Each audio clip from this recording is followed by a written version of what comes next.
Hello student, कैसे हैं आप लोग। चलिए आज ऑपरेशन रिसर्च का एक दूसरा वीडियो बनाते हैं और देखिए इसको कैसे बनाना है। कल जो हम लोगों ने सिंपल एक क्वेश्चन बनाए थे, लेकिन आज जो है जब एलोकेशन नहीं होगा तो आगे कैसे बनाते हैं उस पर हम लोग देखेंगे। तो देखिए यहाँ पे फिर क्वेश्चन दिया गया है। तो यहाँ पे मैंने कल बताया था कि आपको क्या करना है, पहले रो रिडक्शन करना है। तो जो भी रो में जो सबसे शॉर्टेस्ट नंबर है उसको मार्किंग कर लीजिए। सेकेंड रो में 2 है, थर्ड रो में भी 2 है, फोर्थ रो में भी 2 है और फिफ्थ रो में भी 2 है। तो आप इस तरह से फिर से टेबल बनाइए। जॉब्स, बार बार जॉब्स लिखने का ये नहीं है क्योंकि अभी हमको यहाँ बनाना है। तो अभी आप इसी तरह से बनाइए। ABCD लिखिए, यहाँ पे मशीन को लिखिए, मैकेनिक को लिखिए और यहाँ पे आप जॉब्स लिखिए। तो 10 से 2 माइनस करोगे क्या आएगा, 8 आएगा। 3 से 2 माइनस करोगे 1 आएगा। 3 से 2 माइनस करोगे 1 आएगा, ये 0 आएगा। 8 से 2 माइनस करोगे 6 आएगा। 9 से 2 माइनस करोगे 7 आएगा। 7 से 2 5 आएगा। 8 से 2 6 आएगा, 0 आएगा, 5 आएगा। 7 से 2 माइनस करोगे 5 आएगा। 5 से 2 माइनस करोगे 6 आएगा। 6 से 2 माइनस करोगे 4 आएगा, 0 आएगा। 4 से 2 माइनस करोगे 2 आएगा। 3 से 2 माइनस करोगे 1 आएगा। 5 से 2 माइनस करोगे 3 आएगा। 8 से 2 माइनस करोगे 6 आएगा, ये 0 होगा, ये 2 होगा। 9 से 6 माइनस करोगे 3 होगा। 10 से 6 4 होगा। 9 से 6 3 होगा। 6 से 6 0 होगा। 10 से 6 4 होगा। तो इस तरह से मैंने रो रिडक्शन कर दिया। यहाँ पे लिख देता हूँ कि ये क्या है, रो रिडक्शन। ठीक है, अब हमको करना है कॉलम रिडक्शन। कॉलम रिडक्शन, तो कॉलम रिडक्शन करने के लिए कॉलम में शॉर्टेस्ट नंबर को देखना है। इस कॉलम में शॉर्टेस्ट नंबर ये है, इस कॉलम में शॉर्टेस्ट नंबर ये है, इस कॉलम में शॉर्टेस्ट नंबर ये, यहाँ तो 0 ही है। इस कॉलम में शॉर्टेस्ट नंबर ये है।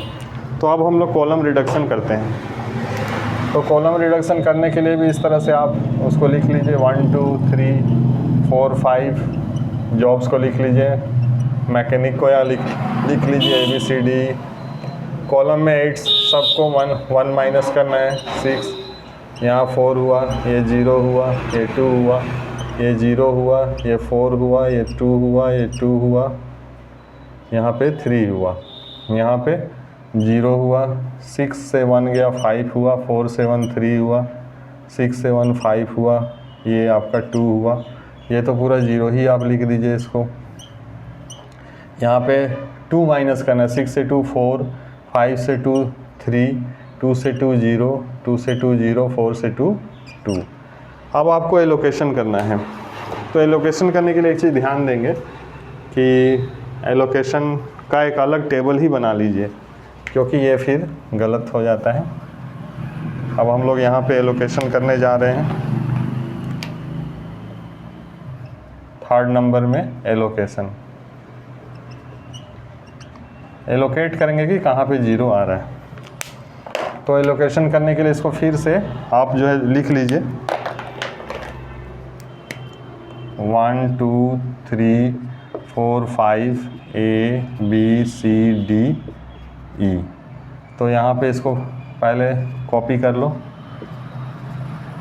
0 4 2 2 3 0 5 3 5 2 0 0 0 0 0 4 3 0 0 2। अब चलिए हम लोग एलोकेशन करते हैं। एलोकेशन में ध्यान दीजिएगा कि हर रो में चेक करेंगे। अगर डबल 0 है, ट्रिपल 0 है तो वहाँ एलोकेशन नहीं करना है।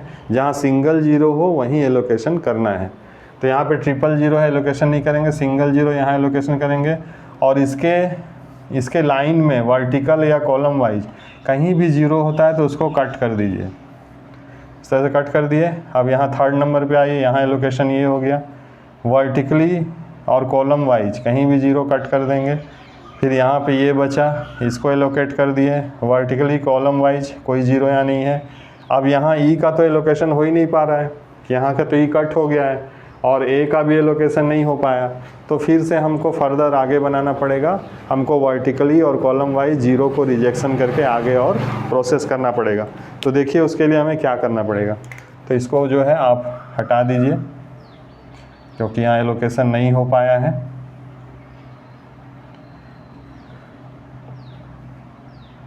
अब उसके लिए क्या प्रोसेस है, उसके लिए प्रोसेस है कि हमको एक लाइन खींचकर सब 0 को, सारे 0 को रिजेक्ट करना है और कम से कम लाइन खींचना है। जैसे यहाँ पे ऐसा एक लाइन में पूरे जीरो कट जाएंगे, तो ऐसा लाइन खींचने की दरकार नहीं है, आपको ऐसे पूरा जीरो रिजेक्ट कर दीजिए।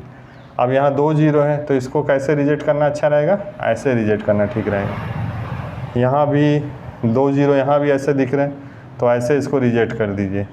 अब यहाँ सिंगल जीरो बच रहा है, तो या तो इसको ऐसे रिजेक्ट करेंगे या ऐसे रिजेक्ट करेंगे, कोई फ़र्क नहीं पड़ता है, 4 लाइन तो आपको खींचना ही पड़ेगा। तो चलिए हम लोग इसको ऐसे ही रिजेक्ट कर देते हैं। अब यहाँ पे नियम क्या है कि जो रेस्ट डिजिट बच गए हैं उसमें सबसे स्मॉलेस्ट डिजिट क्या है, 2 है। तो ये 2 को क्या करना होगा, जितने भी रेस्ट डिजिट बचे हैं उससे माइनस करना होगा, जो जंक्शन पे है वहाँ +2 करना होगा, और जो जंक्शन पे नहीं, जो ऐसे कटे हुए हैं उसको एज़ यूजुअल लिखना है। तो इसको चलिए हम लोग नेक्स्ट प्रोसेस में करते हैं। यहाँ पे आप फिर से डेटा बनाइए, टेबल बनाइए, 1 2 3 4 5 A B C D E। तो इसको एज़ यूजुअल मैंने लिखने के लिए बोला था, लेकिन ये जंक्शन है, यहाँ 2 क्या होगा, ऐड होगा।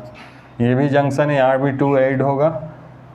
ये क्या है, पहले इसको कटिंग को पहले लिख लेते हैं। यहाँ पे 0 लिख लीजिए, 0 लिख लीजिए। ये जंक्शन आ गया, यहाँ 2 ऐड करेंगे, ये भी जंक्शन है, यहाँ भी 2 ऐड करेंगे। इसको एज़ यूजुअल लिखेंगे, 3 0 एज़ यूजुअल लिखेंगे। इसको भी जैसे है वैसा ही लिख देंगे, ठीक है। ये भी जो कटा हुआ है ऐसा ही लिख देंगे, 5 2 0 लिख दिया। अब रेस्ट डिजिट का काम करना है, तो यहाँ पे रेस्ट डिजिट को क्या करना है, माइनस करना है। 6 - 2 क्या होगा, 4 होगा, 4 - 2 2 होगा, 5 - 2 3 होगा, 4 - 2 2 होगा, 2 - 2 0 होगा, 3 - 2 1 होगा, 2 - 2 0 होगा, 3 - 2 1 होगा, 2 - 2 0 होगा। अब हम लोग एलोकेट करेंगे, और अगर एलोकेट नहीं हो पाए तो फिर फर्दर यही प्रोसेस करना होगा। तो चलिए एलोकेट करने की कोशिश करते हैं। यहाँ डबल जीरो एलोकेशन नहीं करना है, यहाँ सिंगल जीरो एलोकेशन कीजिए और इसके वर्टिकली कॉलम वाइज जीरो को कट कर दीजिए। ये कट हो जाएगा, वर्टिकली कॉलम वाइज कट हो जाएगा, हॉरिजेंटली हमको नहीं दिख रहा है, नहीं कट कीजिए। यहाँ पे डबल जीरो है, नहीं कट करना है, यहाँ सिंगल जीरो है, एलोकेट कीजिए और कॉलम वाइज वर्टिकली कोई भी और हॉरिजेंटल कोई भी जीरो दिख रहा है कट कर दीजिए, और कट नहीं होगा। यहाँ पे नेक्स्ट में 1 बचा, तो वर्टिकली और हॉरिजेंटली जीरो को कट कर दीजिए। अब 1 2 हो गया, यहाँ पे 2 बच रहे हैं, यहाँ पे जहाँ पे 1 0 बचता है वहीं एलोकेशन करना है। जैसे यहाँ पे 2 बच रहा है, यहाँ एलोकेशन अभी नहीं करना है, यहाँ सिंगल बचा, इसको एलोकेट कीजिए तो वर्टिकली ये जीरो कट जाएगा। अब देखो यहाँ ये बच गया, तो इसको एलोकेट कर देंगे। तो अब आपका 5 एलोकेशन हो गए हैं, तो उसको लिखिए। ए का क्या एलोकेशन हुआ है, ए का 2 हुआ है, बी का एलोकेशन क्या हुआ है, बी का 4 हुआ है, सी का एलोकेशन क्या हुआ है, सी का 5 हुआ है, डी का एलोकेशन 1 हुआ है, और ई का एलोकेशन क्या हुआ है, ई का एलोकेशन 3 हुआ है। तो किसके कितने कॉस्ट है लिखिए। ए का 2 का एलोकेशन का क्या कॉस्ट था, 3 था। बी का 4 का एलोकेशन का क्या कॉस्ट था, 2 था। सी का 5 का एलोकेशन का क्या कॉस्ट था, 4 था। डी का 1 का एलोकेशन का 3 था, और ई का 3 का एलोकेशन का 9 कॉस्ट था। तो सबको प्लस कीजिए, 3 2 5 5 4 9 9 3 12 12 9 21। तो हमारा जो है यही आंसर होगा। Thank you.